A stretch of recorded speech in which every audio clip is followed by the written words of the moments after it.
अस्सलाम वालेकुम। आज मैं आपको दूध के ऊपर जो मलाई आती है उससे मैं आपको मक्खन और फिर उसका घी बनाना बहुत ही आसान तरीके से बताऊंगी। ये मैं दूध के ऊपर से आहिस्ता आहिस्ता करके रोज़ में उतार लेती हूँ। ये मैं 2-3 बाउल इकट्ठे कर लेती हूँ। अब मैं इसको एक तांबे में डालूंगी। इसी तरह ये दूसरा भी साथ शामिल कर दूँगी।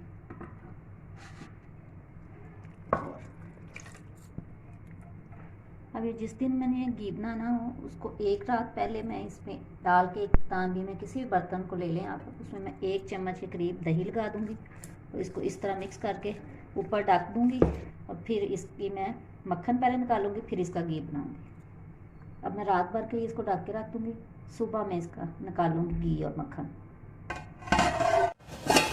अब ये रात भर पड़ी रही है मलाई, ऐसे जैसे दही की तरह ये जम गई है। अब इसमें कोई सा भी मैंने घर में लकड़ी का चम्मच है जिससे आप हंडिया बनाते हैं, उससे मैं इस तरह मिक्स करूँगी।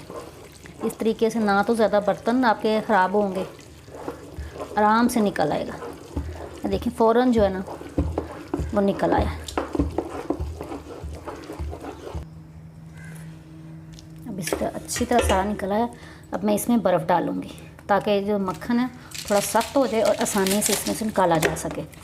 गर्मियों में बर्फ़ डालना ज़रूरी है, अगर सर्दियाँ हो तो उसमें बर्फ़ डालना ज़रूरी नहीं है। इसमें मैंने बर्फ़ डाल ली है और थोड़ी देर इसको मिक्स करूँगी ताकि बर्फ़ का पानी पिघल जाए और थोड़ा मक्खन भी थोड़ा हार्ड हो जाए, और ताकि आसानी से इसको मैं उठा के दूसरी जगह में डाल दूँ।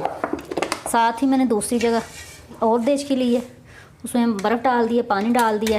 अब इसमें मैं उधर से निकाल के इसमें मैं डाल लूँगी।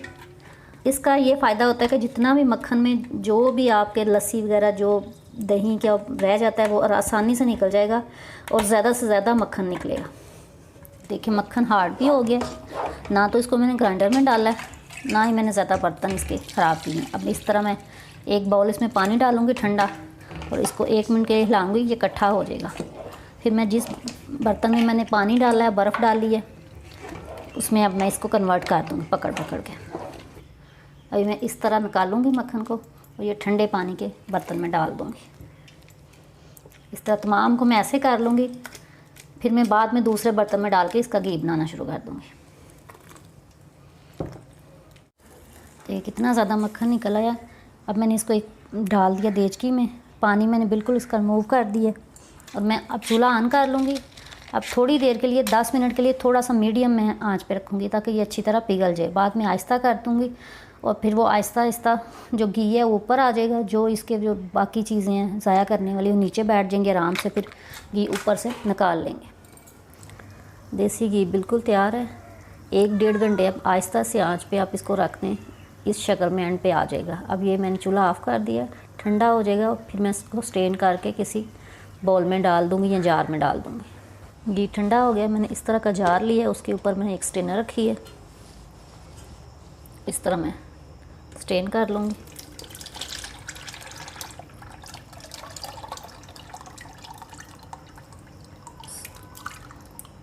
और नीचे जो घी है ना सारा स्ट्रेन हो गया। इस तरह बहुत ही आसानी से बहुत सा घी आप घर में बना सकते हैं।